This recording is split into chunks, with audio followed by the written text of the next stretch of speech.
Chaque homme se pose la même question après s'être éloigné. Que se passe-t-il vraiment dans son esprit des semaines plus tard? Lui manque-t-il? Regrette-t-elle de l'avoir laissé partir? Ou est-elle passée à autre chose sans y penser deux fois? La vérité est que ce n'est jamais aussi simple qu'il n'y paraît en surface. Parce que pendant que vous vous concentrez sur le self-control, la discipline et la construction de votre vie vers l'avant, elle fait face à quelque chose de bien plus compliqué. Un invisible bras de fer entre l'orgueil et les souvenirs, entre ce qu'elle dit au monde et ce qu'elle ressent quand personne ne regarde. Dans cette vidéo, nous allons décomposer exactement ce qu'elle traverse dans ces semaines après le no-contact, étape par étape. Et en chemin, vous verrez comment les principes stoïciens, la force, la retenue et la maîtrise de soi vous donnent le pouvoir de rester calme pendant que l'histoire se joue dans sa tête. Donc, si vous êtes prêt à voir derrière le rideau de son esprit, rendez-moi un petit service. Appuyez sur ce bouton like, abonnez-vous et plongeons-y. Numéro 1. Les premiers jours de confiance. Au début, elle se dit qu'elle est en contrôle. Elle pense que vous craquerez en premier. Elle rit avec ses amis en disant que vous reviendrez bientôt. Mais cette confiance est fragile. C'est un bouclier pour protéger son ego. Marc Aurèle a écrit un jour « Vous avez le pouvoir sur votre esprit, pas sur les événements extérieurs.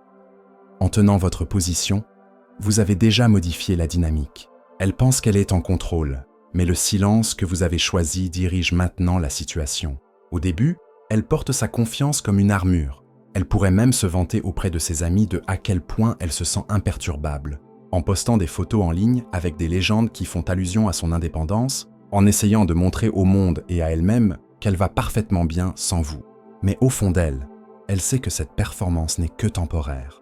Pensez-y comme à un feu d'artifice, bruyant, lumineux et impressionnant sur le moment, mais disparu en quelques secondes, ne laissant derrière lui que de la fumée. C'est ce qu'est vraiment sa première vague de confiance. Une bravade de courte durée conçue pour masquer l'inconfort de votre absence. Au fur et à mesure que les jours passent, elle commence à remarquer le silence de manière inattendue.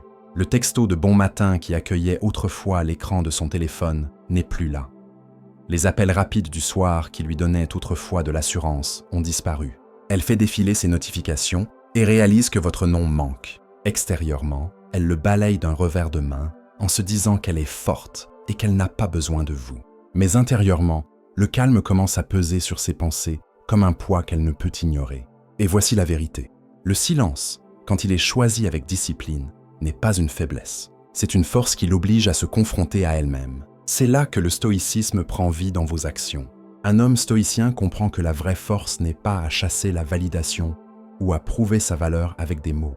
C'est à tenir bon, imperturbable par le bruit extérieur. Épictète enseignait que nous ne pouvons pas contrôler ce que les autres font ou disent, mais nous pouvons toujours contrôler comment nous répondons.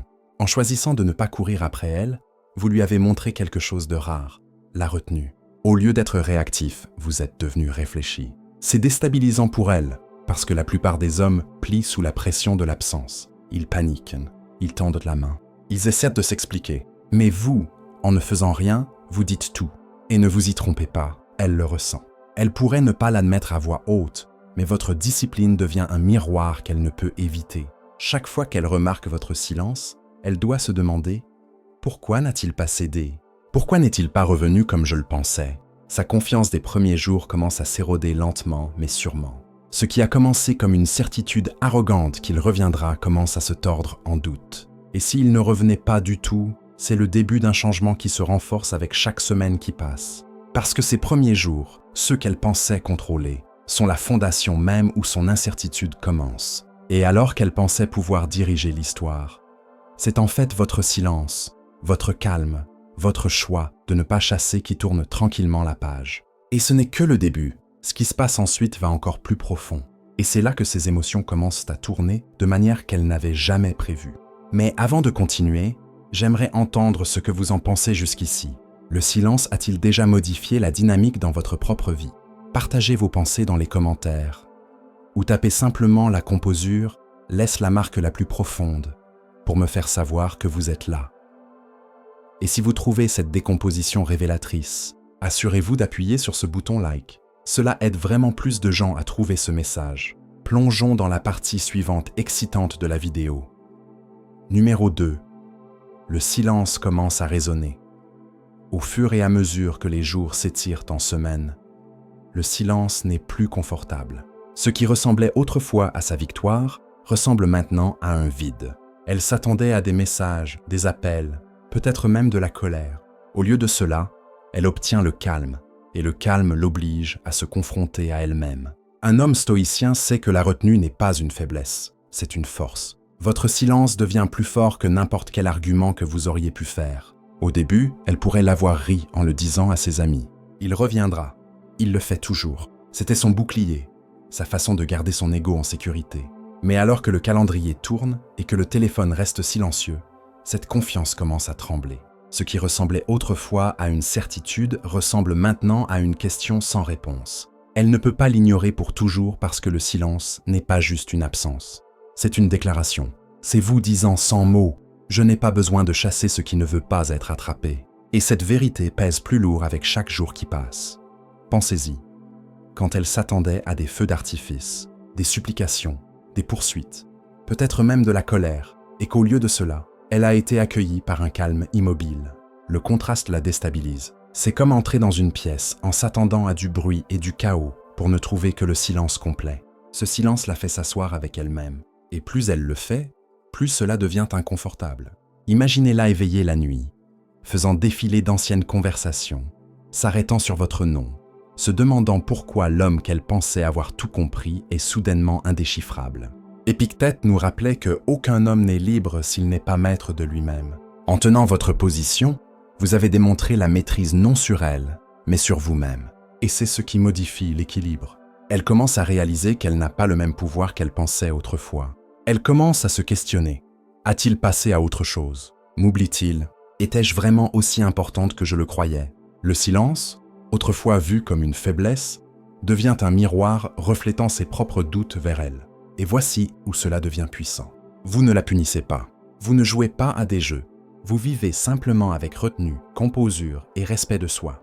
Comme Marc Aurèle l'a dit, vous avez le pouvoir sur votre esprit, pas sur les événements extérieurs. Vous avez choisi votre paix plutôt que le chaos, votre discipline plutôt que l'impulsion. Ce choix, ce silence résonne plus fort avec chaque semaine qui passe, jusqu'à ce qu'elle ressente son poids de manière qu'elle n'avait jamais prévue. Numéro 3, la phase de curiosité. C'est là que son imagination entre en jeu. Elle commence à se demander « Que fait-il? Avec qui est-il? A-t-il déjà passé à autre chose ?» Elle fait défiler son téléphone, survolant votre nom. Peut-être même écrit un message pour le supprimer, mais elle n'appuie pas sur « Envoyer ». Au début, quand le no contact a commencé, elle portait sa confiance comme une armure. Elle se disait qu'elle allait bien, riait même avec ses amis en disant « C'est toi qui craqueras ». Mais des semaines plus tard, le silence n'a toujours pas craqué. C'est alors que sa curiosité commence à la ronger de manière qu'elle n'avait pas prévue. La curiosité est une force puissante. Quand elle ne sait pas, son esprit crée des scénarios. Si elle avait une preuve de où vous étiez ou avec qui vous étiez, elle pourrait le traiter. Mais l'inconnu la laisse agiter. Chaque fois qu'elle prend son téléphone la nuit et voit aucun nouveau message de vous, elle commence à remplir les vides avec son imagination. Voit-il quelqu'un de nouveau? Est-il plus heureux sans moi? Et si je l'avais perdu pour de bon?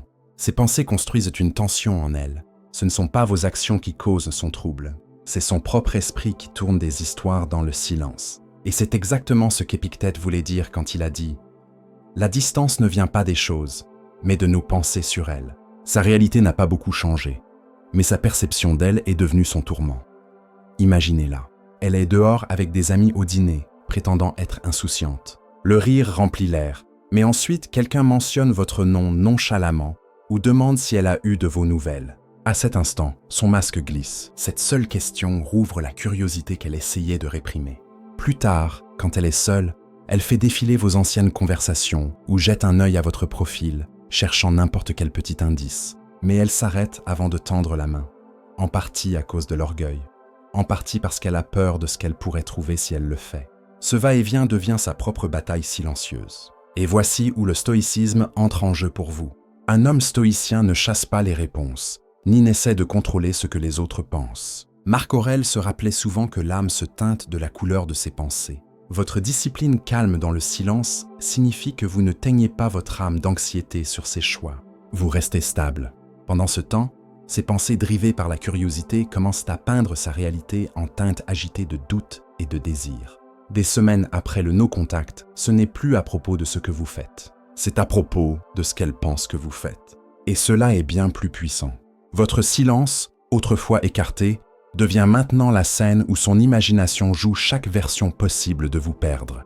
Et plus elle se demande, plus elle ressent le poids de votre absence. Et c'est là que le changement commence vraiment. La curiosité autrefois inoffensive se transforme en un poids porté chaque jour. Plus l'esprit se demande, plus les pensées trahissent. Et c'est quand la dynamique bascule tranquillement en votre faveur.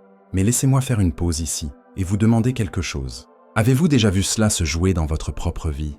Laissez vos pensées dans les commentaires ci-dessous. Ou si vous préférez le garder simple, tapez simplement l'esprit, créez la lutte pour me faire savoir que vous suivez. Maintenant, passons à la prochaine étape, parce que cela ne fait que s'approfondir d'ici. Numéro 4. Le changement de pouvoir. Voici où l'équilibre change. Elle s'attendait à se sentir en sécurité pendant que vous chassiez. Mais au lieu de cela, c'est elle qui se remet en question. Au début, elle pourrait avoir ri avec ses amis, en disant « Tu reviendrais en courant comme toujours ». Mais au fur et à mesure que les jours s'étirent en semaines, le silence commence à devenir plus lourd. Elle vérifie son téléphone la nuit, attendant que votre nom illumine l'écran, et quand cela n'arrive pas, une nouvelle sorte de tension s'installe. Cette tension n'est pas causée par vous, elle naît de ses propres pensées, de ses propres doutes. Épictète nous rappelait que nous sommes perturbés non par ce qui arrive, mais par nos pensées sur ce qui arrive. Et maintenant, ce sont ces pensées sur votre absence qui perturbent sa paix. Votre discipline la déstabilise parce que la plupart des hommes plient sous la pression.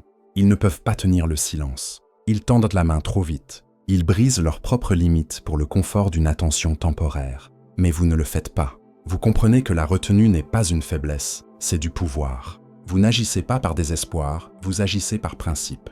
Marc Aurèle a écrit « Si ce n'est pas juste, ne le fais pas. Si ce n'est pas vrai, ne le dis pas. » C'est le cœur de votre silence.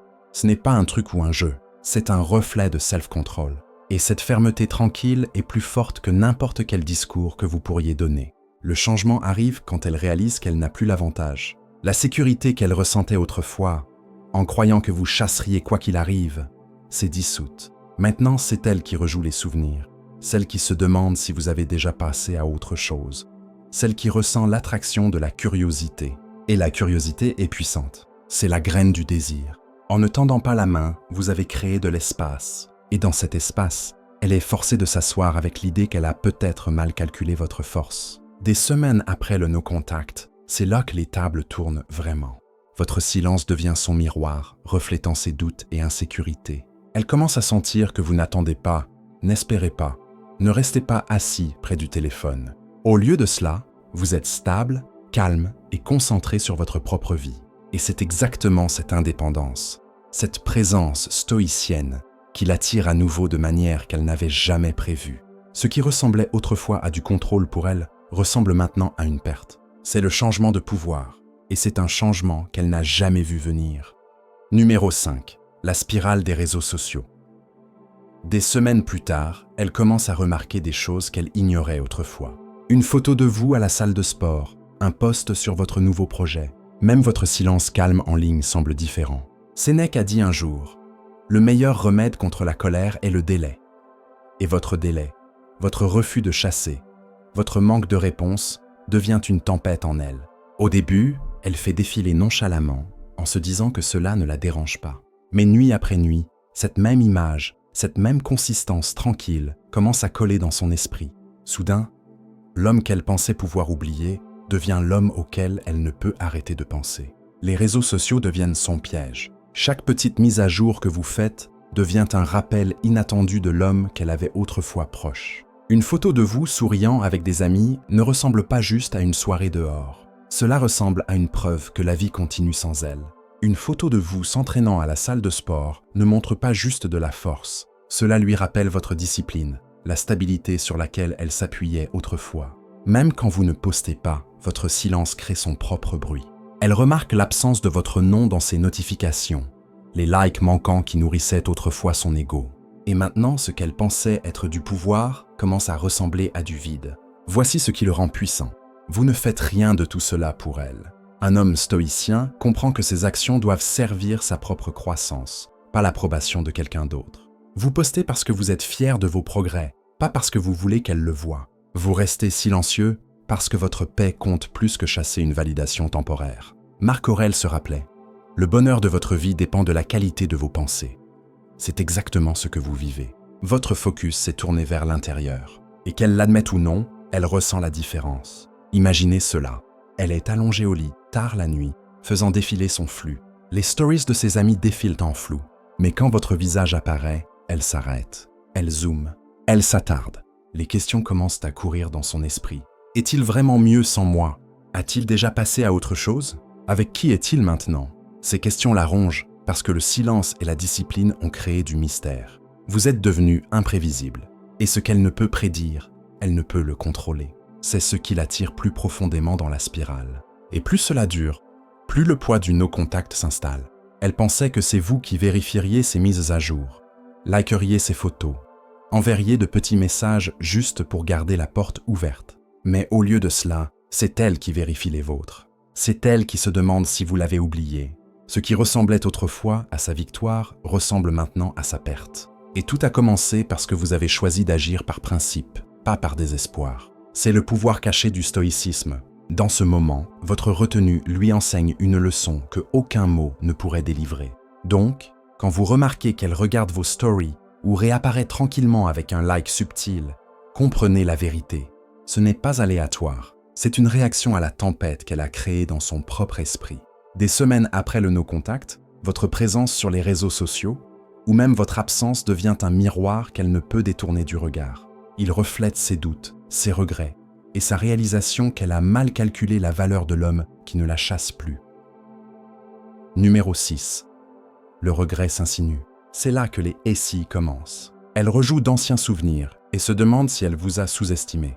Dans les premiers jours après la rupture, elle pourrait s'être sentie confiante, peut-être même fière de sa décision, en croyant qu'elle pouvait avancer sans y penser 2 fois.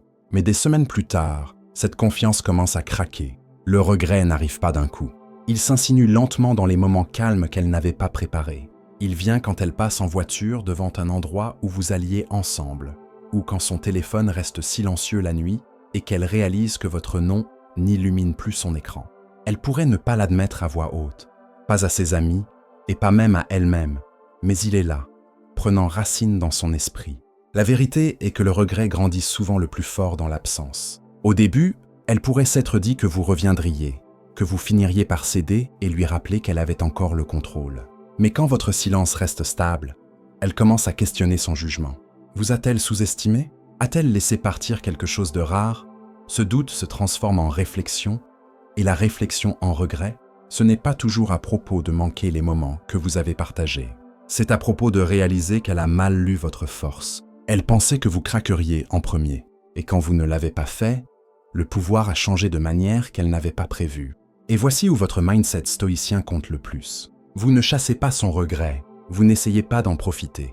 Et vous n'attendez pas près du téléphone en espérant qu'elle l'admette. Ce genre de fin détruirait la force même qui maintenant lui fait ressentir votre absence. Au lieu de cela, vous restez ferme, ancré dans le principe que votre valeur n'était jamais à négocier. Marc Aurèle a écrit un jour « Vous avez le pouvoir sur votre esprit, pas sur les événements extérieurs. » Et c'est exactement ce que vous prouvez. Son regret est sa tempête à affronter. Votre discipline est votre ancre. Pensez à la différence dans vos chemins. Pendant qu'elle rejoue le passé, faisant défiler d'anciennes photos ou se demandant si vous avez déjà passé à autre chose. Vous construisez de l'élan dans votre vie. Vous êtes à la salle de sport, concentré sur votre carrière ou approfondissant des connexions avec des gens qui apportent de la valeur à votre monde.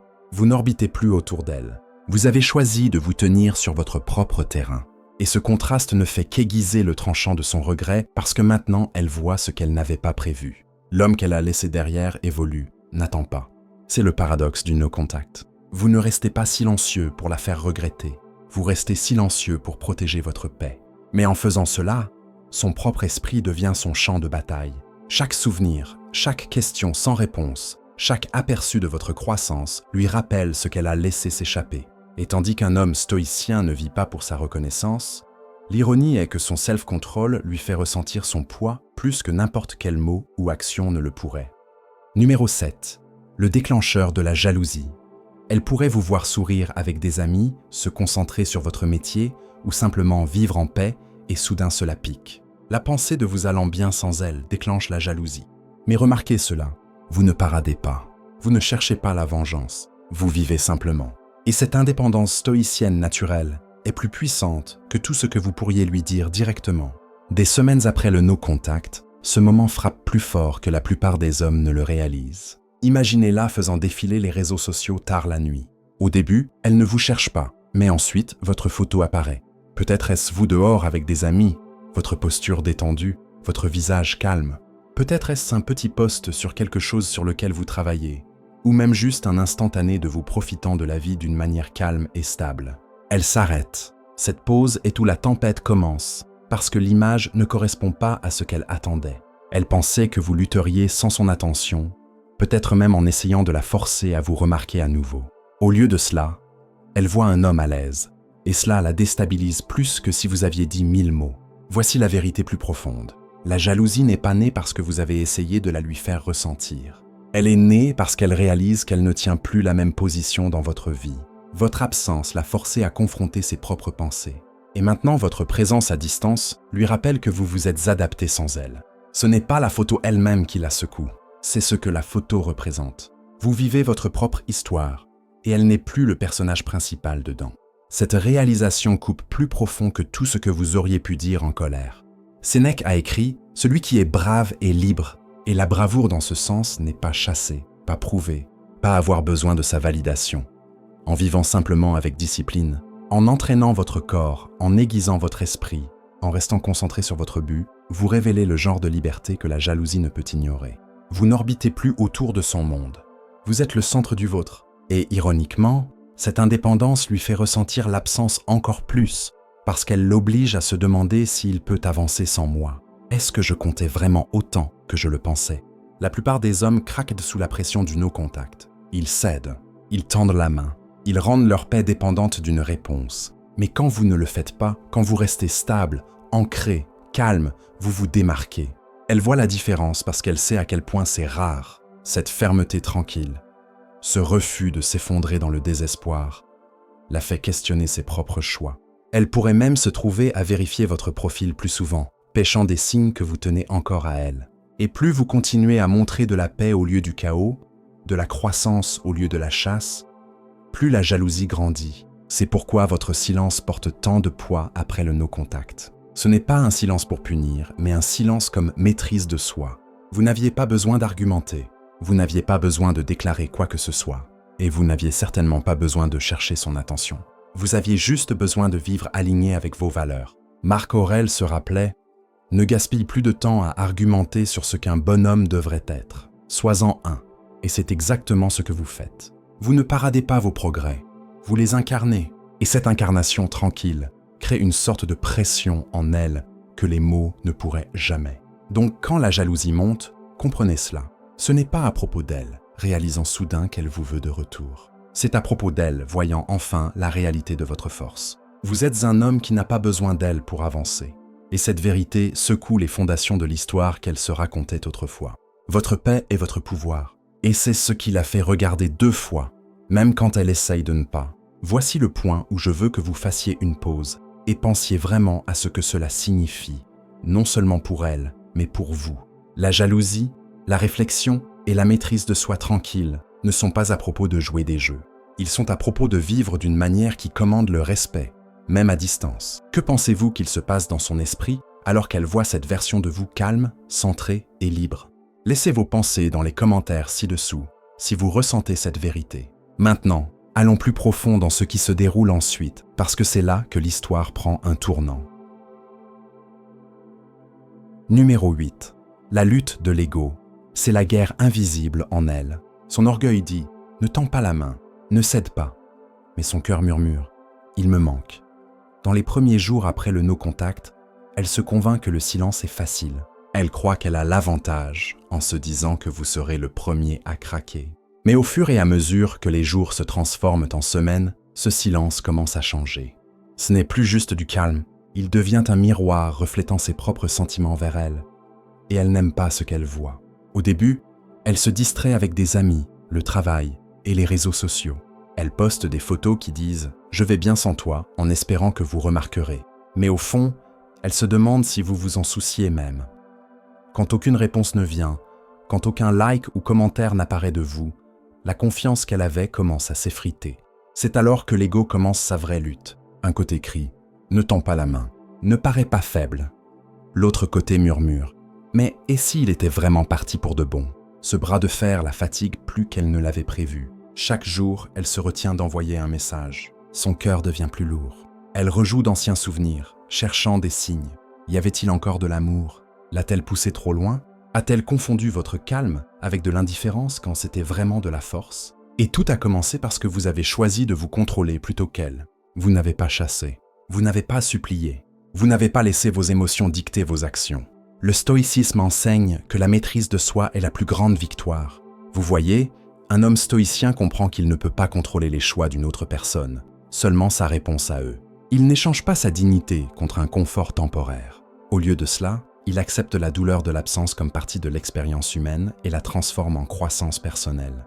Pendant qu'elle bataille avec son ego, luttant entre orgueil et désir, vous restez stable, ancré comme une montagne, intouché par la tempête autour d'elle. Des semaines plus tard, cette bataille intérieure s'intensifie. Elle commence à imaginer à quoi ressemble votre vie maintenant. Êtes-vous heureux? Avez-vous changé? Quelqu'un d'autre remarque-t-il ce qu'elle prenait pour acquis? Et avec chaque question sans réponse, le poids de son orgueil devient plus dur à porter. Pourtant, plus vous restez composé, plus elle ressent votre force, non par des mots, mais par l'absence. Et cette absence parle plus fort que tout ce que vous auriez pu dire. Numéro 9. Le contact inattendu. Sortie de nulle part, elle envoie un message décontracté. « Hey, comment vas-tu » Ou peut-être réagit-elle à votre story. En surface, cela semble simple. Mais ne vous y trompez pas. Ce n'est pas aléatoire. C'est des semaines de silence érodant lentement ses défenses, remuant des questions dans son esprit qu'elle ne peut ignorer.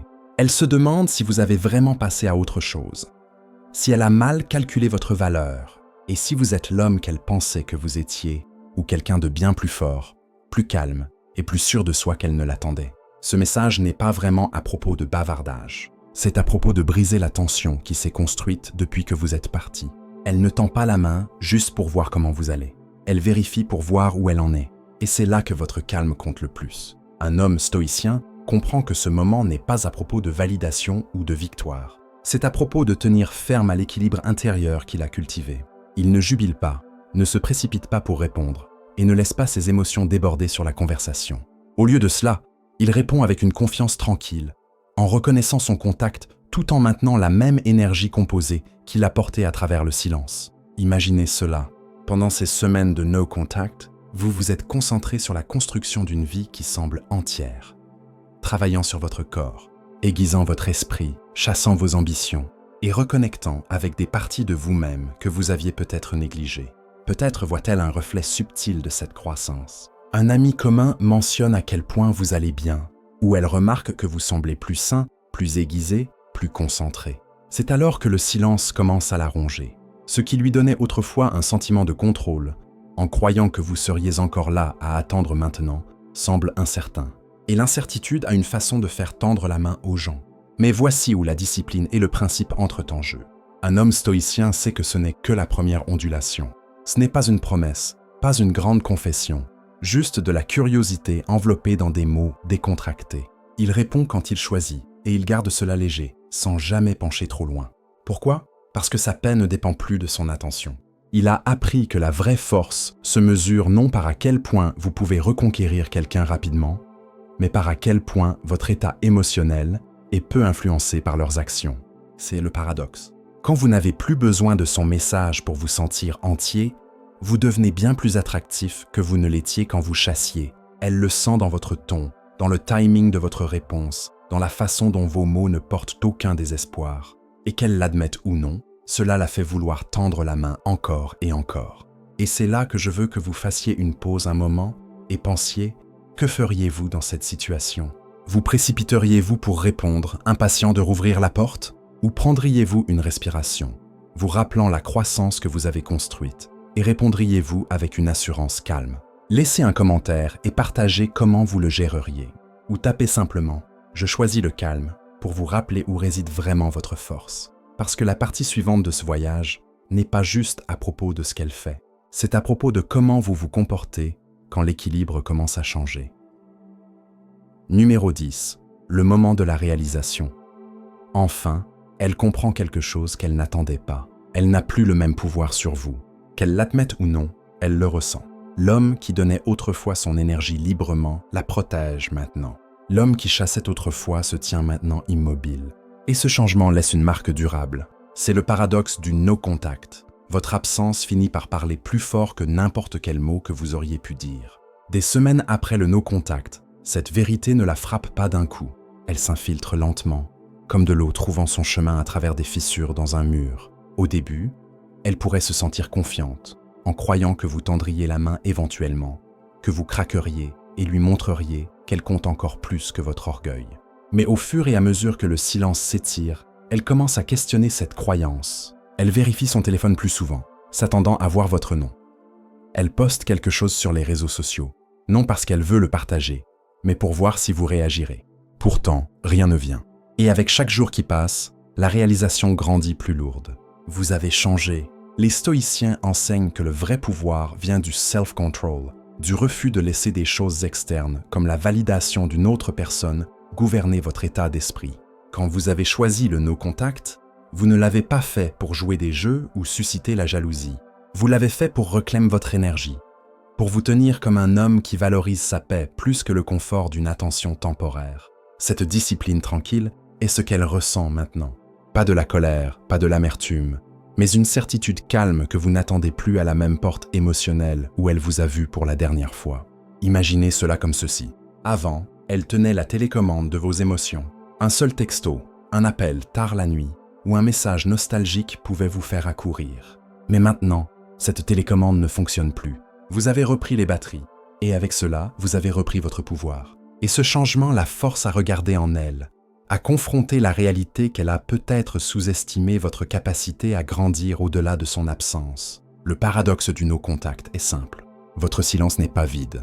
Il est plein de sens. Il lui dit que vous avez choisi la croissance plutôt que le désir, la force plutôt que la supplication, et le respect de soi plutôt que la validation. Et quand elle sent cela, cela déclenche un sentiment qu'elle n'attendait pas, de la curiosité mélangée à du regret. Elle commence à se demander ce qui s'est passé dans votre vie, qui vous êtes devenu, et si elle tient encore la même place dans votre monde. Dans ce moment de réalisation, la dynamique a changé complètement. Elle ne voit plus un homme immobile. Elle voit un homme marchant vers l'avant, et la seule question restante est si elle essaiera de rattraper ou restera derrière, regardant de loin. Et voilà, le voyage silencieux qu'elle traverse semaine par semaine, alors que votre absence commence à parler plus fort que n'importe quel mot. De la première vague de confiance au tiraillement tranquille de la curiosité, et enfin au moment où elle réalise que le pouvoir a changé. Il est clair que le no-contact n'est pas à propos de jeu. C'est à propos de croissance. C'est à propos de montrer, pas de dire, que vous valorisez votre propre paix, votre propre énergie et votre propre évolution, plus que chasser quelqu'un qui a choisi de s'éloigner. Si cette vidéo vous a donné une nouvelle perspective ou vous a rappelé votre propre force, rendez-moi un service. Appuyez sur ce bouton like. Laissez un commentaire partageant vos pensées ou expériences. Et dites-moi quelle partie vous a le plus touché. Et avant de partir, jetez un œil aux autres vidéos sur votre écran. Elles vous emmèneront encore plus profond dans la maîtrise de votre mindset et devenir l'homme qui n'a jamais besoin de chasser.